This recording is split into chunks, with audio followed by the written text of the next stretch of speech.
sha ngize amahirwe ndakubonye. Urimo Wanshakiye urasirengwa ese ujya he? ngiye kureba umwana nanjye muri geto. Oya ntabyo umwana muri gato. Njye ndashaka kukubaza. Mperutse kubona ikiganiro cyawe gica ibintu ahantu hose, hehe ku ma TikTok no ku ma YouTube. Ngo abagabo bane baragufashe. Niba wenda umugabo wa mbere ashobora kugufata. N'uwa kabiri se? Ego kubagira bake saho. Ariko mani ntimukabeshye. Ni gute abagabo bane bashobora kugufata? Ahubwo uri kubagabanya, urimo urabagabanyiriza. None se baragufashe, wenda umugabo umwe yaragufashe, uwa kabiri wari watangiye kuryoherwa nawe uhita ufatiraho. Reka.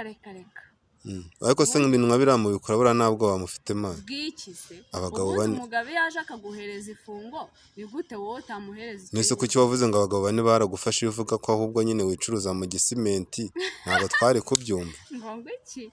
Umva ahubwo nawe watinze ijoro niri guhita. Ariko se ubundi ndashaka kukubaza. Buriya nk'umuntu ashaka kurarana nawe yakwishyura angahe? Ego.